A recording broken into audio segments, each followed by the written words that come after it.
Hi guys, welcome to my instant match reaction video to the Tottenham Hotspur 3, Burnley 0 Premier League victory at the Tottenham Hotspur Stadium, aka White Hart Lane. And what a performance it was from Thomas Frank's men on his first outing in the Premier League as Tottenham Hotspur boss. Spurs did everything absolutely right. I'll start with this because a lot of you will have stuck with me last season and the season before doing watch-alongs to Premier League games. And one of the things that I would say more regularly than anything else under Ange Postecoglou is Tottenham need to earn the right to play the football they want to play. And I think Thomas Frank knows that better than anyone. In games like this against Burnley, you have to earn your right to score great goals. And Tottenham did that. They did that by defending well, by defending for each other, by defending as a team, and by making the right decisions more often than not. And as a result, in the end, it was a comfortable performance. Burnley rarely laid a glove on us. We've scored a few magnificent goals. We've got confidence into some of the players that are the most kind of reliant on their confidence, by which I mean Richarlison, Brennan Johnson as two examples. We've seen debuts from some of the signings we've made who look like really smart, good signings. And I'm going to say, starting off, we have in Pat Matasar a player who is really in front of our very eyes growing into a top-notch young talent. I said it towards the end of my watch-along, which I did on BigUp, by the way, which I'll be doing all the watch-alongs. Look across the strap there. If you want to join me for future watch-alongs, join my community on BigUp. But I said it there. Pat Matasar, I've been saying for a few years, he has the talent and the body and the brain, I think, to be a Patrick Vieira level player for Tottenham Hotspur. And today, and in the Super Cup final against PSG, he really showed it. Not just his energy and his legs and his engine, but also knowing when to put a foot in, knowing when to play a good weighted pass, knowing when to make the run and when not to. He's learning. And you know what? We've talked a lot, haven't we, about one of the things that Thomas Frank being best at, developing players. And I think he's already developing players for Tottenham Hotspur, by which I mean making them better. Not just getting performances out of them, but showing them where they are able to improve, how they can be better, what they can do to really push themselves on. And you'd have to say, I mean, listen, it's a small sample size. Of course it is. But in Richarlison, in Pat Matasar, in Jed Spence, to name but three, you're already seeing these players play at a level that we haven't seen them play. We just haven't. So I'm just so happy after that result. It's so important that you win your first game as a new manager. It's so important that you win your first game of the season in the Premier League anyway. And let's face it, last season, Ange Postecoglou, and I love Ange, he'll forever be a legend at our club, but we were losing those games. We lost those games at home, Southampton, Ipswich. And that never looked like happening today. And he started with a young team. He started Archie Gray and Lucas Bergvall and Pape Matasar as the three in central midfield. And they're three players who Ange always had at his discretion to start for Spurs. But Frank has drilled them in a different way. He's told them, like I said, earn the right to play your football.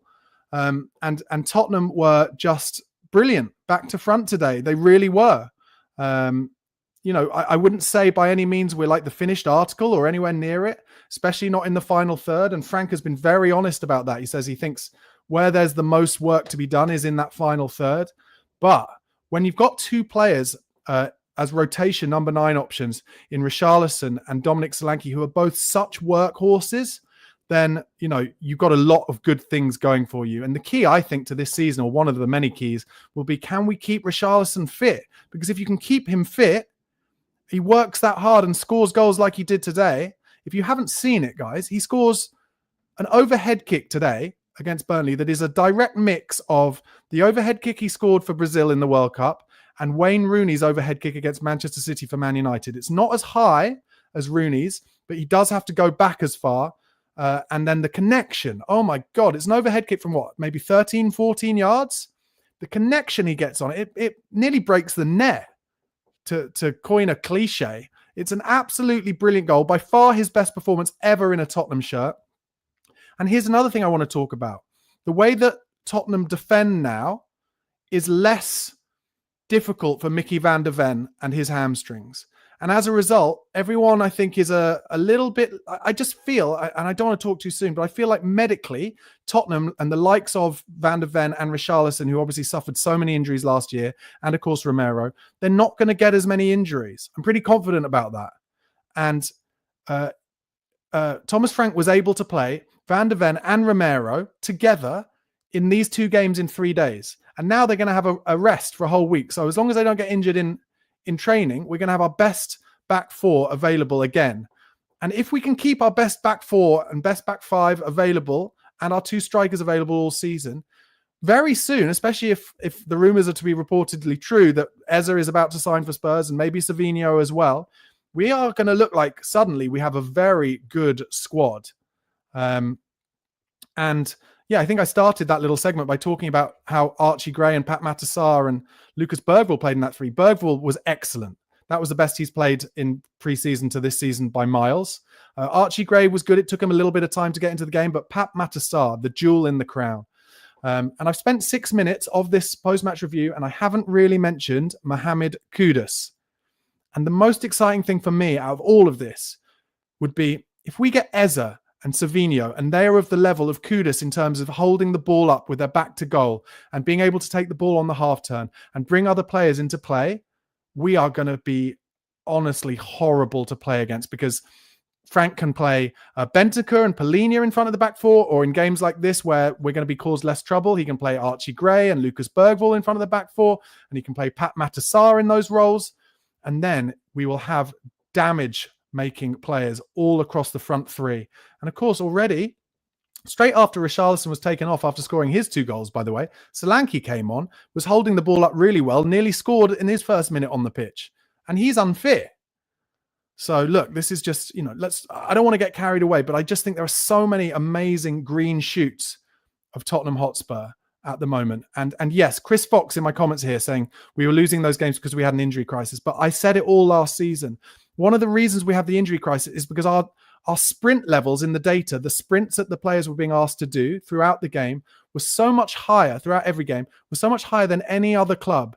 Whereas here, you see it with Tottenham. We take more breathers. We throw long balls into the box rather than trying to tippy-tappy it around and spring everything. We play more balls into the channel. There's just more time for the players and their bodies to recover throughout the game. And as a result, I'm confident that medically it won't be so bad for us. I'll just go through what happened in the game, guys. So very first minute of Thomas Frank's first game, we made a great chance. Bergvall got into the 6-yard box on the right-hand side and gets a good connection on it on the half volley.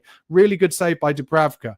And then in the 3rd minute, the new 8-second rule for goalkeepers was broken by Dubravka, and Tottenham got a corner. If you don't know that rule, basically the keepers are only allowed to hold the ball for 8 seconds. If they hold it for any longer, it's given as a corner. That may well be the first time that's happened in Premier League history, and it happened for Spurs. Burnley had a shot in the 5th minute after a long throw. Christian Romero in the first half had a bit of an interesting game. He elbowed the striker in the 8th minute. He made 4 fouls in the first half that were late at best. Michael Oliver, who was the referee, led him away with it, didn't give him a booking. And throughout the game, he made just a couple, maybe 2 or 3 really un-Christian Romero-like passes. So I wonder if there was a bit of fatigue there from Wednesday night. But of course, he played his way into the game and played some beautiful passes and defended beautifully as well at different times. But certainly in that first half, I think if it had not been the first game of the season, he probably would have got booked. 9th minute, first goal, Richarlison, came from Kudus' cross. Kudus got to the byline, cuts it back, and the ball bounces maybe 10 yards in front of Richarlison. It's unbelievable technique. Sweeps it home kind of on the laces into the bottom left-hand corner as he looks at it. Absolutely magnificent. And so important, like I said earlier, for Richarlison to get off to this season with a great start. And that was brilliant. A few minutes later, 11th minute, he heads over the bar from Porro's cross. Great football. A few unnecessary fouls from Jed Spence and Archie Gray, the first one in the 12th minute from Spence. Rishi wasn't only good going forward, he's important defensively heading away from corners. He did one of those in the 14th minute. I've just made a note in the 17th minute. Kudus took the ball under pressure so well in that first 20 minutes and was doing that throughout the game. 18th minute, again, Romero making a bad foul. I've just written he's chasing the game a bit too much. 20th minute, great play back to front from Spurs, ended with a block shot from Bergvall all along our right-hand side. I'd say we were a lot stronger on our right-hand side throughout this game than we were on our left. Maybe that's to be expected because Kudus is just so strong. 22nd minute, shot from outside the box from Burnley, easy catch for Vicario. Shot miles over the bar from Kyle Walker in the 23rd minute. 25th minute, Brennan Johnson did well to outmuscle Kyle Walker. Good play from him. 26th minute, made a note here. Bizarre bad pass from Romero ends in a shot, which he blocked himself. He had to get back and block himself. Good stuff. 28th minute, Vicario save after a header. The header was from 7 yards out, but there wasn't enough pace on it, and it was straight at him. 29th minute, another shot wide from Burnley after Spurs got pressed into their own corner. That was quite similar to Ange Ball, trying to play it out from very deep in their own back, kind of right back position. 30th minute, I've written another bad foul from Romero. Good chance for Burnley. Didn't happen. Their free kick was hit over the bar. Then 34th minute, Richarlison getting into the game again. Great hold-up play from him. Nothing came of it, but showing his great hold-up play in central midfield with Bergvall playing off him really beautifully. 36th minute, Van der Ven having to put the afterburners on to cover us back a little bit. 39th minute, some more beautiful football. Vicario with a great left-footed pass into central midfield. Richarlison held it up beautifully, touched it off to Bergvall, got it out to Kudus, and then he laid it across to Spence, who shot it just over the bar. And then that was kind of the end of the first half. I'll just go through the goals in the second half, really. The second one, 59th minute, was the Richarlison overhead kick. Another assist for Kudus. Stood up his fullback, takes it round him, dinks it to the back post. And like I said, on his way backwards from Richarlison, beautiful connection. Absolutely great. And then the third goal, 65th minute. Amazing hold-up play again from Richarlison, man of the match. Sarr took it off him in central midfield, played Brennan Johnson into the inside left channel, and he just flicked it past the keeper at speed. Brennan Johnson is an unbelievable elite finisher. I've been saying that for so long. And really just a fantastic performance from Spurs. I'll go through my team ratings. My player ratings, Vicario, I'll give him a 7. Didn't put a foot wrong. His passing was pretty good today. Porro, 7.5. Outstanding. Back and forward. Spence, 7.5. Outstanding. Van der Ven, 7.5. Romero, 7. Really good performance from the back five. Archie Gray, I'll give a 7. Lucas Bergvall, a 7 as well. Pat Matasar, 9. He would have been my man of the match, absolutely, had it not been for Richarlison. Kudus, a 9 as well. So outstanding. Brennan Johnson gets a 7.5. Wasn't in the game that much, but when the chance came, he finished it beautifully. And Richarlison with the full 10. You don't score 2 goals as well as that and not get the man of the match and not get a 10 out of 10 rating from me. Absolutely beautiful. All right, guys, thank you so much for watching my post-match reaction video. Please do give this video a like and subscribe to the channel for daily Tottenham transfer news. There are big reports that the Eze deal is close. And how good a day would that be if we got an Eze? Here we go tonight from the main man, Don Fabrizio Romano. Let's hope it happens. Tottenham 3-0 towards the top of the league. Great start for Thomas Frank. Come on, you Spurs.